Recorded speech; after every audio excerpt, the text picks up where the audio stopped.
पास अगर उस परिवारजनों ने न बताई तो बीएलओ के पास संभव नहीं होगा। इसीलिए 22 लाख मतदाता कोई 6 महीने में मरे हुए नहीं हैं।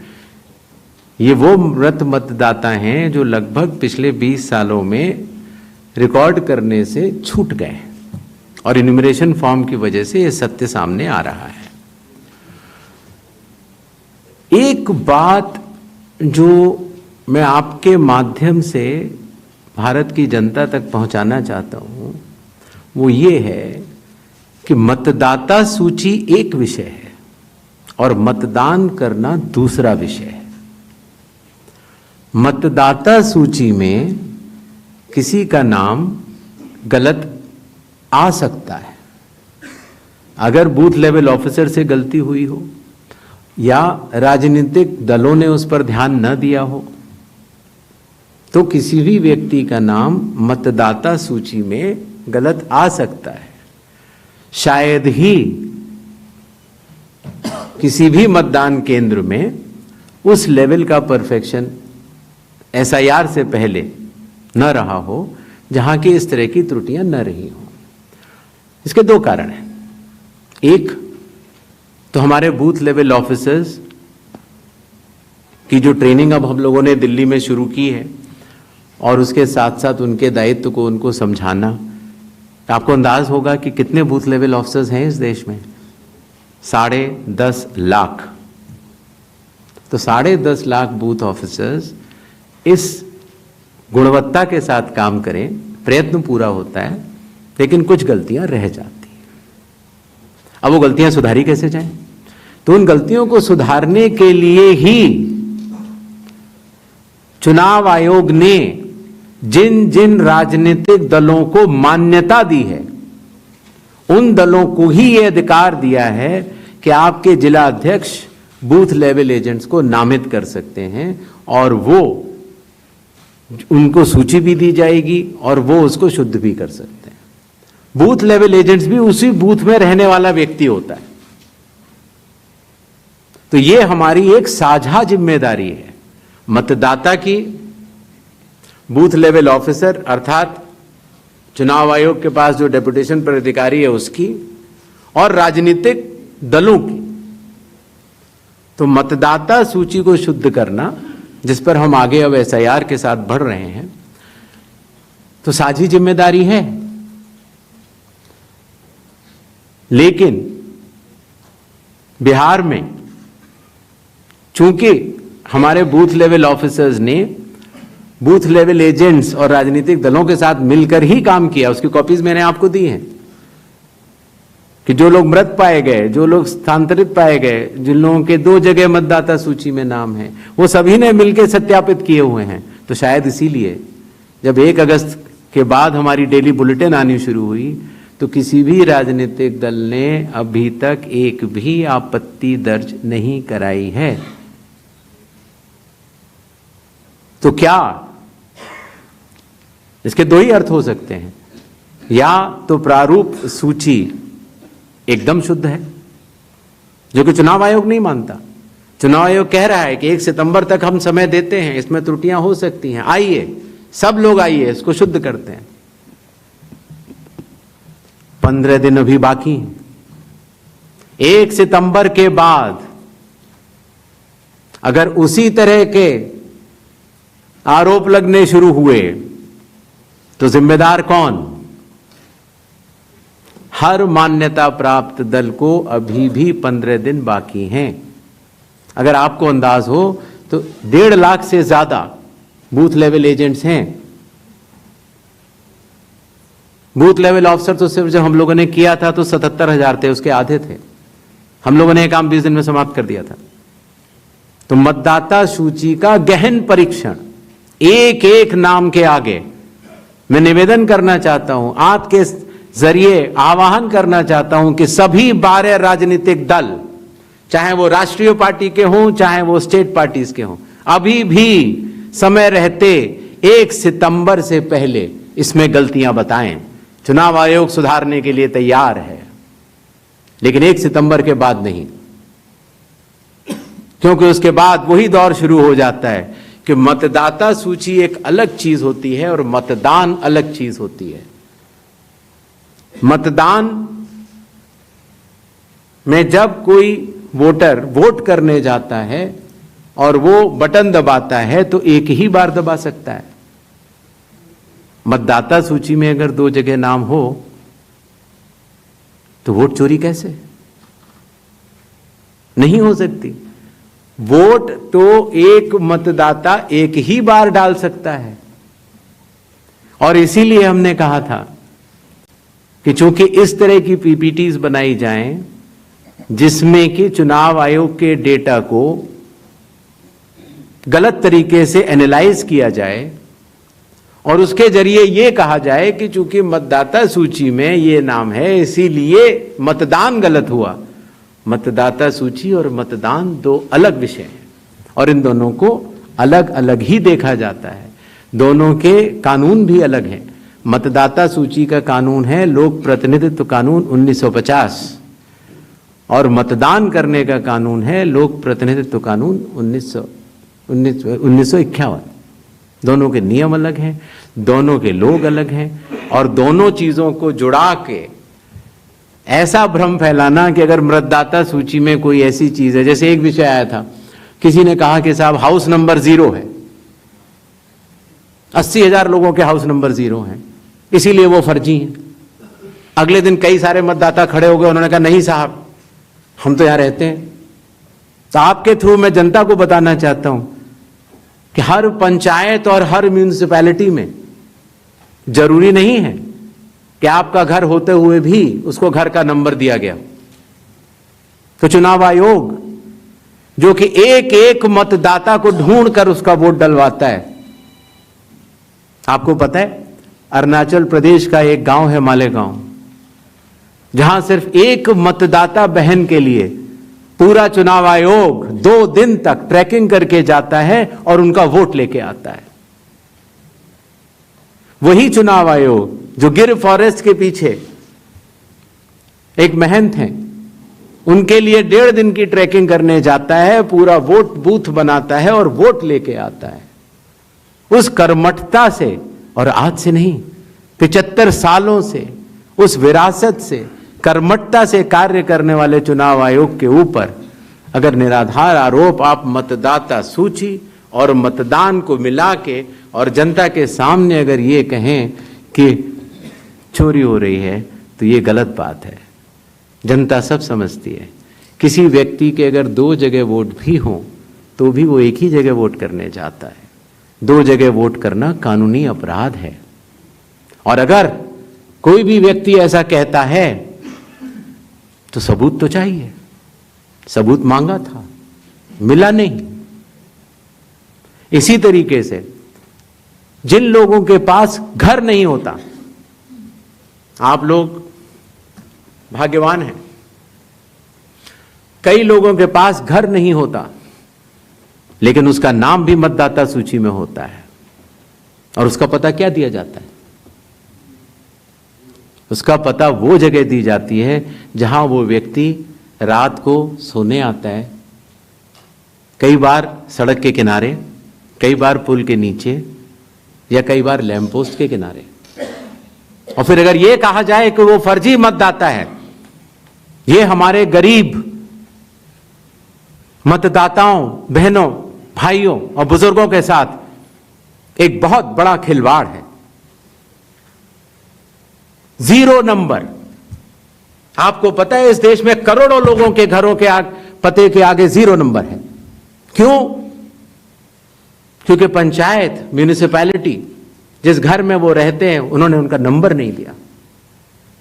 शहरों में अनऑथराइज्ड कॉलोनीज हैं जहां उनको नंबर नहीं है, तो वो अपने फॉर्म में क्या पता भरें? तो चुनाव आयोग के निर्देश कहते हैं अगर ऐसा कोई भी मतदाता इस देश में है, चुनाव आयोग उसके साथ खड़ा है और उसको नोशनल नंबर देगा। और चूंकि कंप्यूटर में जब उसको भरते हैं तो वो 0 दिखता है। इसका अर्थ ये नहीं है कि वो मतदाता नहीं है। मतदाता बनने की शर्तों में आपका पता इतना अनिवार्य नहीं है जितनी कि आपकी नागरिकता और आपके 18 वर्ष की आयु पूरा होना और जितना कि आप उस बूथ के आजू बाजू में रहते हैं। इन अनिवार्यताओं के तहत ही आपका वोट बनता है। शिकायत के ऊपर जांच क्यों नहीं होती, इस सवाल का जवाब भी देना बनता है। अगर मीडिया में किसी एक व्यक्ति के बारे में शिकायत आ जाए तो चुनाव आयोग कहता है कि नियम में तो नहीं है लेकिन कर लेनी चाहिए। वो सीईओ को बोलता है, या सीईओ कई बार चीफ इलेक्टोरल ऑफिसर स्वतः संज्ञान ले लेते हैं, डीएम स्वतः संज्ञान ले लेते हैं और जांच कर लेते हैं। लेकिन अगर आरोप 1.5 लाख मतदाताओं का हो तो क्या बिना किसी सबूत के, बिना किसी हलफनामे के 1.5 लाख मतदाताओं को नोटिस जारी कर दिया जाए?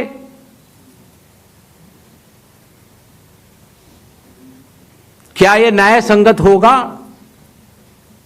कानून में न प्रावधान है, न कोई शपथ पत्र है, न कोई एविडेंस है, न कोई सबूत है, तो क्या 1.5 लाख नोटिस जारी करके उन मतदाताओं को एसडीएम के दफ्तर में बुलाया जाए और यह कहा जाए कि आप फर्जी हैं? क्या मतदाता चुनाव आयोग से यह नहीं पूछेगा कि आपके पास क्या सबूत है? आज भी आपके मीडिया में चल रहा है, जितने नाम लिए गए सब एक एक करके सामने आ रहे हैं। और अगर चुनाव आयोग ने उनको नोटिस दिया होता तो हमारी साख गिरती कि बढ़ती? किसी ने सवाल पूछा था तो मैंने सोचा बतलाता चलो। बिना किसी सबूत के किसी भी वैलिड मतदाता का नाम नहीं कटेगा। चुनाव आयोग हर मतदाता के साथ चट्टान की तरह खड़ा हुआ है। अगर कोई सोचता है कि एक पीपीटी देकर, जो कि चुनाव आयोग के आंकड़े नहीं हैं, चुनाव आयोग ने मतदाता सूची जरूर दी है, लेकिन पीपीटी में गलत तरीके से एनालाइज करना, गलत आंकड़े देना और यह कहना कि पोलिंग ऑफिसर ने कहा है कि इस महिला ने 2 बार वोट दिया है, इतने संगीन विषयों पर बिना हलफनामे के चुनाव आयोग को काम नहीं करना चाहिए। यह संविधान और कानून दोनों से विरुद्ध में होगा। और यह भी मैं आपको बतलाना चाहता हूं कि यह सवाल जो आया था ट्रस्ट, मैंने आपको पहले भी कहा था कि जहां तक मतदाताओं की बात है, हिंदुस्तान में 60% से ज्यादा वोटिंग होती है। जो दुनिया के बड़े बड़े जनतंत्र जिसके लिए सोच सकते हैं, दुनिया का सबसे बड़ा जनतंत्र है भारत। दुनिया का सबसे बड़ी मतदाता सूची हमारे पास है, लगभग 90 करोड़ से 100 करोड़ के बीच में। सबसे बड़ी मतदाता सूची, सबसे बड़े चुनाव कर्मियों की फौज, सबसे ज्यादा मतदान करने वाले लोगों की संख्या, और इन सब के समक्ष, सारे मीडिया के समक्ष यह कहना कि अगर मतदाता सूची में आपका नाम एक बार और है तो आपने 2 बार मतदान किया होगा और कानूनी अपराध किया होगा, और मेरे सारे मतदाताओं को अपराधी बनाना और चुनाव आयोग शांत रहे, संभव नहीं। हलफनामा देना होगा या देश से माफी मांगनी होगी, तीसरा विकल्प नहीं है।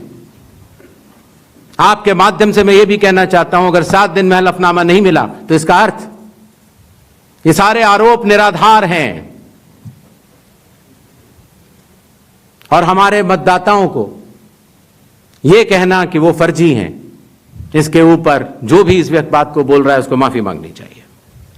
महाराष्ट्र में वोटर लिस्ट बढ़ी, समय रहते जब ड्राफ्ट सूची थी तो दावे और आपत्ति क्यों नहीं जमा कराए गए? जब रिजल्ट निकल आया तब याद आया कि यह गलत था, और एक भी मतदाता का नाम सबूत सहित आज तक चीफ इलेक्टोरल ऑफिसर महाराष्ट्र को नहीं मिला। चुनाव हुए 8 महीने हो गए। महाराष्ट्र में क्यों नहीं उच्चतम न्यायालय में चुनावी याचिका दायर की गई, फिर एक बात यह कही गई कि आखिरी घंटे में इतना मतदान कैसे। चुनाव आयोग ने जवाब दिया था और आप सबने लिखा भी था कि अगर 10 घंटे मतदान होता है तो हर घंटे 10% का औसत होता है। आखिरी घंटे में 10% से कम मतदान हुआ। तो यह बात कैसे कही जा रही है? ऐसा नहीं होता कि किसी भी बात को अगर आप 10 बार बोलते रहें, 20 बार बोलते रहें तो सच हो जाए। सच सच होता है और सूरज पूरब में ही उगता है, किसी के कहने से पश्चिम में नहीं उगा करता।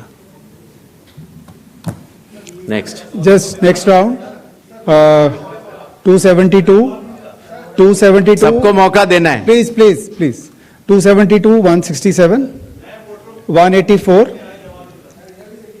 81, ये लास्ट है 266। सर हेलो, यस सर मैं अखिलेश हूँ IANS न्यूज एजेंसी से। सर मैं अखिलेश हूँ IANS न्यूज एजेंसी से। मेरा सवाल यह है कि सुप्रीम कोर्ट ने अभी आपको कहा है कि 22 तारीख को नेक्स्ट हियरिंग होनी है कि आप ये 11 के अलावा जो लोग छूट गए हैं अपना नाम दर्ज कराना चाहते हैं वो आधार लेकर जाएं। आधार को उन्होंने कहा है कि आप उसको कंसीडर कीजिए। इसका मतलब ये है कि आप जब आगे का SIR कराएंगे या पूरे देश में कराएंगे तो आप ये मान चुके हैं कि 12वां आपका आधार होगा। दूसरी बात, दूसरा सवाल मेरा कि राहुल गांधी संवैधानिक पद पे हैं, नेता प्रतिपक्ष हैं, उनके तमाम सवालों को आपने जवाब दिया और कहा कि सबूतों के साथ आरोप लगाया जाना चाहिए। तो क्या आपको लगता है कि वो गंभीरता से आरोप नहीं लगा रहे हैं या वो सिर्फ राजनीति करने के लिए ऐसा कर रहे हैं? तीसरा मेरा सवाल है कि आपने कहा कि बार बार कहा कि आपको दो सवाल पूछिए। अगर देर से आप देते हैं, आप सवाल उठाते हैं तो आपको एफिडेविट देना पड़ेगा। अखिलेश यादव ने 18,000 नामों की एफिडेविट दिया हुआ है। ये राजनीति में बार बार सवाल उठ रहा है कि आपने उसका जवाब नहीं दिया।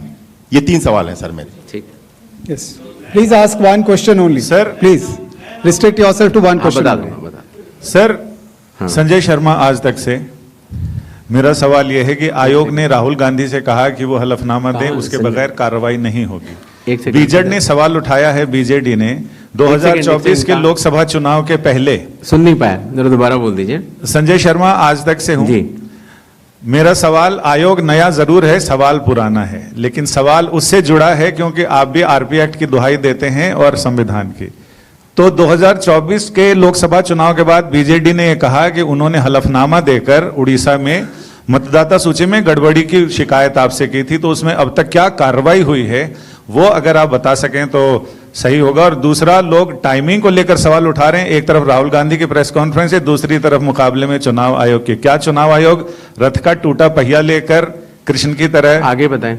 जी जी। हाँ, भाषा देखिए, भाषा अच्छी रहे तो अच्छा लगता है जी। सर 184, मैं इंडिया टीवी से शोएब रजा। मेरा सवाल सर ये है कि बिहार में जो ड्राफ्ट की सत्यता की जांच हो रही है, बाद में जो सर्टिफिकेट दिए जा रहे हैं, ऐसी बहुत बड़ी आबादी है। हम गए थे बिहार में, जो वो दस्तावेज 11 के 11 में से एक भी नहीं दे पा रहे। अभी हम देख रहे थे कि उनमें से मूल निवास प्रमाण पत्र के लिए एक होड़ मची हुई है बनाने की, आधार से ही बन रहा है वो भी। तो उन लोगों के लिए मुश्किल ही हो रहा है कि जो 15 दिन का अब समय बचा है उसमें भी अगर वो मूल निवास प्रमाण पत्र या इस तरह कोई सर्टिफिकेट नहीं बनवा पाते और एक बड़ी आबादी ऐसी रह जाती है जिसकी सत्यता नहीं होती, तो उनके लिए आप लोग क्या करेंगे? 266 इधर दीजिए। 266 Sir, Anubhuti Bishnoi from the Economic Times. So I'll repeat this question because you haven't replied to that one. 7.2 crore enumeration forms have come in. How many have come in without any of the 11 documents? I told her I'll reply. Yes. 81. Sir, second, sir, in 2004 when intensive revision was carried out, it's an EC order which clearly states that Arunachal and Maharashtra are being left out of intensive revision because polls are due, assembly polls are due within months. But you have, the Election Commission this time has set aside that principle for Bihar.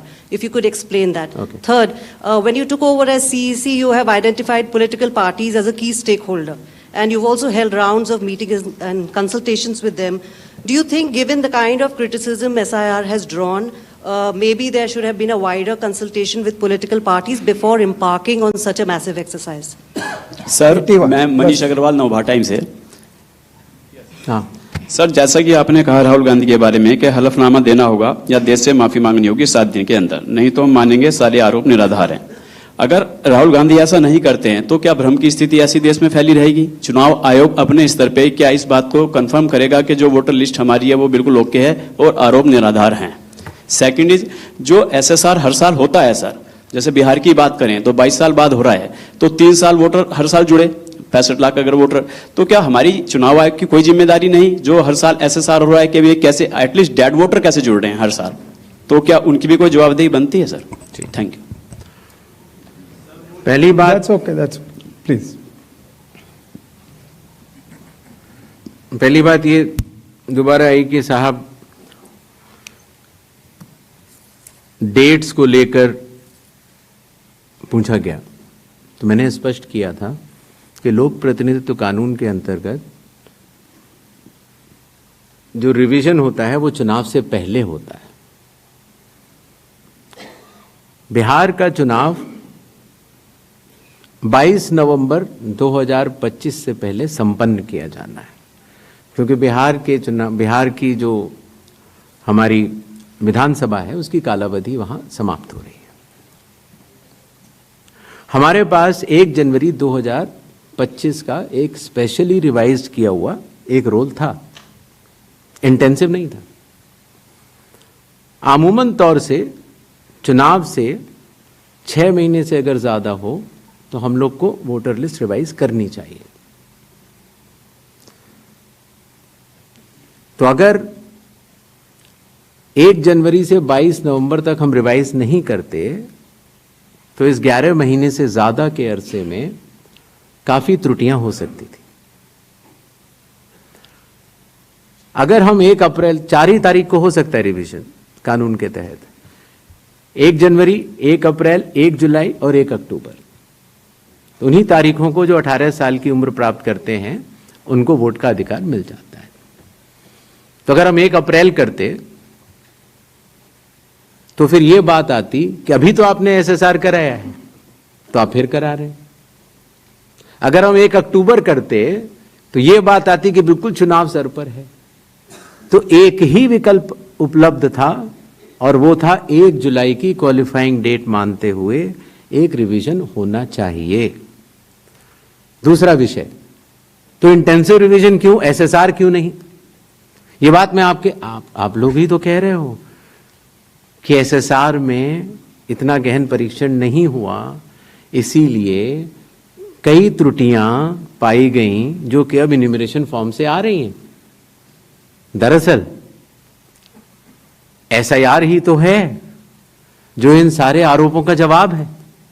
अगर SIR में सब लोग मिलकर, सारी राजनीतिक पार्टियां मिलकर अगर मतदाता सूची को शुद्ध बनाने के लिए, राजनीतिक उद्देश्यों से परे जाकर राष्ट्र निर्माण के लिए, राष्ट्र सेवा के लिए अगर मतदाता सूची को शुद्ध बनाने के लिए काम करना चाहें तो आज भी बिहार में 15 दिन बाकी हैं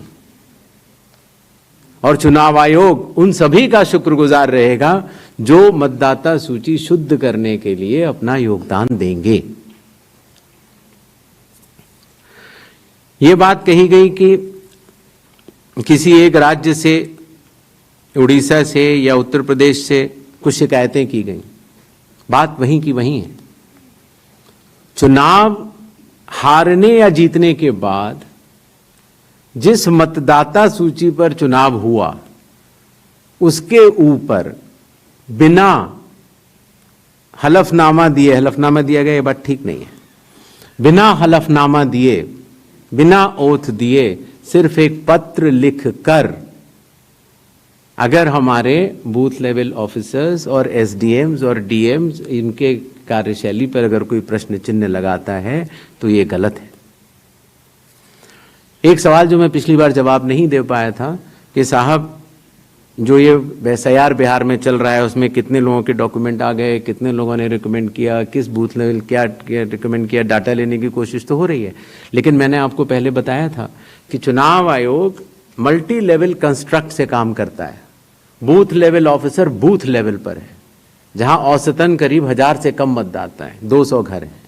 उसके ऊपर आता है बूथ लेवल सुपरवाइजर, जो 10 बूथ लेवल ऑफिसर के ऊपर काम करता है। उसके ऊपर आता है SDM, उसके ऊपर आता है DM, उसके ऊपर आता है चीफ इलेक्टोरल ऑफिसर, और मतदाता सूची का कार्य वहीं समाप्त हो जाता है। चुनाव आयोग में न तो मैं, न मेरे साथी चुनाव आयोग, न कोई चुनाव आयुक्त का अधिकारी, और न आप कोई भी वोट जोड़ सकते हैं या काट सकते हैं सिवाय कानूनी प्रक्रिया का पालन किए, कोई भी।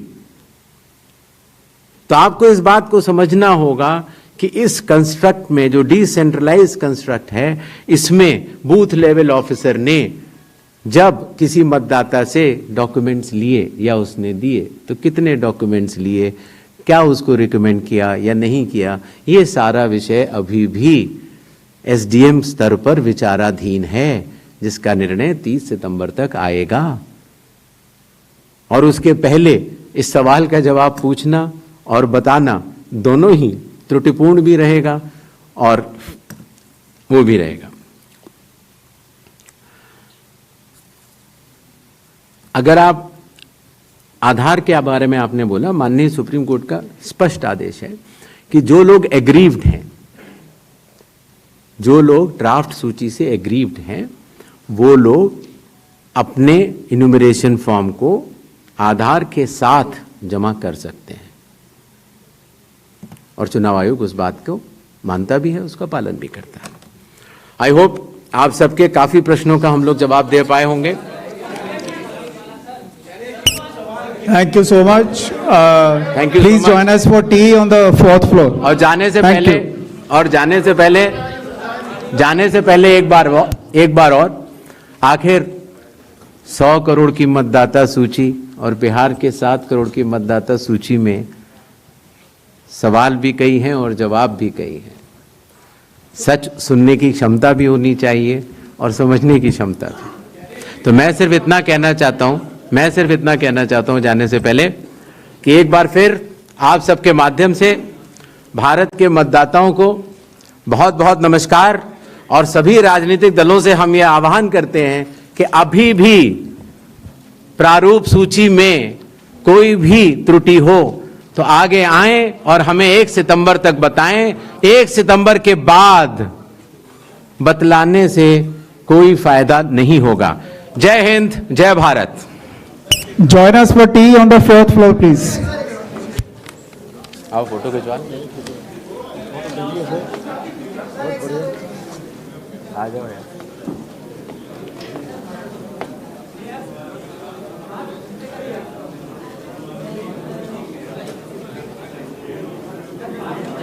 चलिए, ओके।